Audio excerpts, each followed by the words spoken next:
Welcome to பரபீஸ் kitchen. இன்னைக்கு தலைமுடி கொட்டாமல் நீளமாக அடர்த்தி வளர வீட்லேயும் ஏர் ஆயில் எப்படி செய்யுதுன்னு பார்க்கலாம். தயாரிக்கிறது வந்து செம்பருத்தி அளவு கைப்பிடி அளவு, அழாநிலை ஒரு கைப்பிடி அளவு, செம்பருத்தி பூ ஒரு 20 பூ எடுத்து வச்சுருக்கேன், அது ஒரு கைப்பிடி அளவு, கறிவேப்பிலை 2 கைப்பிடி அளவு, சின்ன வெங்காயம் ஒரு கைப்பிடி அளவு, வெந்தயம் ஒரு 2 டேபிள் ஸ்பூன் ஊற வச்சுருக்கேன். எண்ணெய் வந்து 750 கிராம் எண்ணெய், தேங்காய் எண்ணெய், செக்கெண்ணெய் வீட்லேயே நான் செக்காடி வச்சுருக்கோம், அந்த எண்ணெய் வச்சுருக்கோம். இது எல்லாத்தையும் மிக்சி ஜாரில் சேர்த்துக்கலாம். முன்னே ஒரு வீடியோ போட்டிருக்கேன், அது வந்து நம்ம அப்படியே வந்து இதெல்லாம் அரைக்காமல் செய்திருக்கேன். இப்போ வந்து அரைச்சி இது தேங்காய் எண்ணெய் காசிக்கலாம்.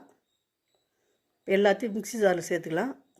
செம்பருத்தி பூ எவ்வளோ சேர்க்குறீங்களோ, செம்பருத்தி பூ செம்பருத்தி இலை எவ்வளோ சேர்க்குறீங்களோ அந்த கலர் வந்து ரெட் கலராக வரும். முடி வந்து ரொம்ப ஷைனிங்காக இருக்கும். கறிவேப்பிலை கொஞ்சம் நிறைய சேர்த்துக்கோங்க. நெல்லிக்காய் நெல்லிக்காய் ஒரு 3-4 நெல்லிக்காய் இருந்தால் சேர்த்துக்கோங்க. என்கிட்ட நெல்லிக்காய் இல்லை, நெல்லிக்காய் சேர்த்துக்கலாம். கரிசனாலங்கண்ணி கீரை, அது மட்டும் பொன்னாங்கண்ணி கீரை, பச்சை பொன்னாங்கண்ணி கீரை இருக்குங்க, அதுவும் சேர்த்துக்கலாம். கரிசனாங்கண்ணி கீரை சேர்த்துக்கலாம். இதெல்லாம் இருந்துச்சுன்னா எல்லாம் சேர்த்துக்க அரைச்சோம்னா ஒன்று முடி நல்லா கருகரு இன்னும் நீளமாக வளரும், கொட்டாமல். எல்லாம் மிக்சி ஜாரில் ரொம்ப நைஸ் பண்ணாது, கொஞ்சம் ஒன்றும் பதிப்பாக நம்ம அரைச்சி எடுத்துக்கலாம். கடாய் வச்சுரு, கடாயில் அதில் தேங்காய் எண்ணெய் சேர்த்துக்கலாம்.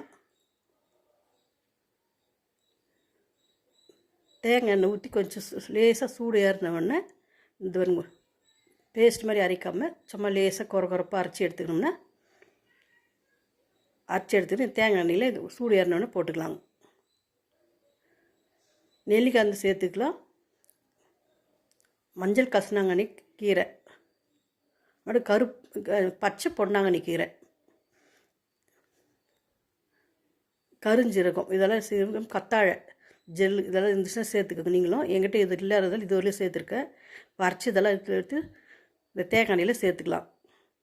சேர்த்துட்டு சிம்லேயே வச்சுக்கலாம். இதெல்லாம் போட போங்க மேலே பொங்கி வரும். கொஞ்சம் சிம்லேயே வச்சு இது எல்லாத்தையும் சேர்த்து மிக்ஸ் பண்ணிக்கினே கலரிங்கினே இருக்கலாங்க. நான் வந்து வீட்டிலே இருக்க தேங்காயை செக்கெண்ணெய் தான் இது. நீங்கள் செக்கில் தேங்காய் எண்ணெய் வாங்கி யூஸ் பண்ணுங்கள். இது வந்து டெய்லி ரொம்ப தலைக்கு காலையில் எழுந்தோம் தலைக்கு முன்னாடி இருக்கணும், தலை முடியலெல்லாம் அடி முடி இருக்குங்களே, அதெல்லாம் நல்லா தேய்ச்சின்னா மசாஜ் பண்ணிவிட்டு தேய்ச்சிட்டு டெய்லி வந்தோம்னா முடி கொட்டாமல் முடி நீளமாக வளரும். இந்த மாதிரி சிம்மில் வச்சு நல்லா கிளறினே இருங்க. கிளறினா அந்த வந்து இந்த நம்ம அரைச்சி இது போட்டதெல்லாம் பேஸ்ட் மாதிரி போட்டு அரைச்சதெல்லாம் அதில் வந்து மொறு அப்படியே காஞ்சி நல்லா வந்து தழைகள்லாம் வந்து இலைங்கள்லாம் வந்து மொறுன்னு வரணும்.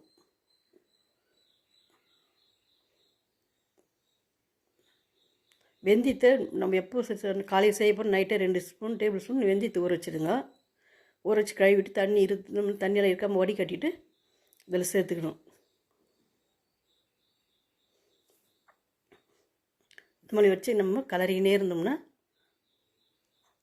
நல்லா எண்ணெய் காஞ்சி அந்த இதுவெல்லாம் உள்ளே இறங்கிடும். இலையில் இருக்கிற பூவில் இருக்கிற ஜூஸுங்கெல்லாம் நல்லா இறங்கி அப்படியே கலர் மாறி வரும். நான் செம்பருத்தி பூ ரொம்ப சேர்ப்பேன். செம்பருத்தி பூனா கொஞ்சம் கலர் ரெட் கலராக வரும். நீங்கள் செம்பருத்தி பூ நிறைய சேர்த்திங்கன்னா, இல்லைன்னா இந்த இலையை சேர்த்திங்கன்னா முடி வந்து ரொம்ப ஷைனிங்காக இருக்கும். ஒரு முறை செய்து பாருங்கள் நீங்களும். அது மாதிரி எவ்வளோ பூ செம்பருத்தி பூ எவ்வளோ கிடைக்குதோ செம்பருத்தி எவ்வளோ கிடைக்குதோ அவ்வளோ சேர்த்து பாருங்கள். வாடிட்டு இருந்தால் கூட பரவாயில்ல. நம்ம பூத்த பூ தான் போடணும், இல்லை வாடிட்டு இருந்தால் எடுத்து வச்சுட்டு நம்ம அலசிட்டு தண்ணி இல்லாமல் எடுத்து போட்டு சேர்த்துட்டோம்னா அது ஷைனிங் ரொம்ப ஷைனிங்காக இருக்கும், முடி ரொம்ப கொட்டாது. இப்போ நல்லா கொதித்து நல்லா இறங்குது. இந்த அரைச்ச இந்த இலைங்கெல்லாம் உள்ளே போய் கீழே இருந்துச்சு, எண்ணெய் மட்டும் மேலே வந்து பாருங்கள். இது மாதிரி வரணும். இந்த மாதிரி வந்துட்டோன்னே நம்ம ஸ்டவ் ஆஃப் பண்ணிடலாம். இப்போ கரெக்டாக வந்துடுச்சு. எண்ணெய் மேலே வந்து கீழே வரணுன்னு ஒரு 2 நாளைக்கு அப்படியே மூடி வச்சிடலாங்க. அந்த எண்ணெயும் அந்த இதெல்லாம் நல்லா ஊறிஞ்சு நல்லா ஊறிச்சுன்னா நல்லா வந்து கலரும் வரும் உங்களுக்கு. ஒரு 2 நாள் ஆச்சு நம்ம வச்சு. இது மாதிரி வடிகட்டி இது மாதிரி இல்லைனாக்கா காட்டன் துணியில், மெலிஸ் காட்டன் துணியில் வடிகட்டிக்கணும். இது மாதிரி வடிகட்டியில் நல்லா வடிகட்டி எடுத்துடலாங்க.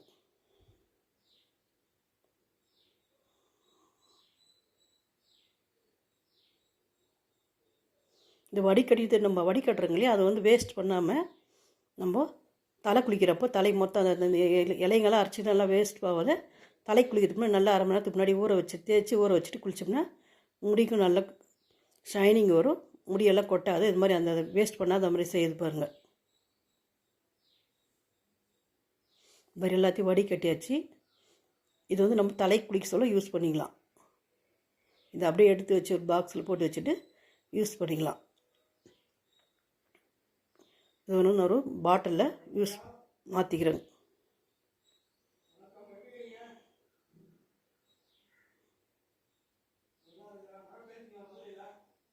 இந்த மாதிரி கலரு வந்து கொஞ்சம் ரெட் கலராக வரும். இது செம்பருத்தி பூ நிறைய போட்டிங்கன்னா கொஞ்சம் ரெட் கலரில் வர மாதிரி வரும். இது மாதிரி ஊற்றி நம்ம மூடி வச்சிட்டோம்னா நம்ம காலையில் தலைக்கு டெய்லி யூஸ் பண்ணோம்னா முடி கொட்டாமல் நல்லா அடர்த்தியாக நீளமாக வளருங்க. நீங்களும் ட்ரை பண்ணி பார்த்துட்டு எப்படி இருக்குன்னு சொல்லுங்கள் கமெண்டில். இந்த வீடியோ பிடிச்சிருந்தால் லைக் பண்ணுங்கள், ஷேர் பண்ணுங்கள், கமெண்ட் பண்ணுங்கள், சப்ஸ்கிரைப் பண்ணுங்கள். பாருங்கள் கலராக இருக்கும், ஒரு மாதிரி ரெட் கலர் மாதிரி இருக்கும்.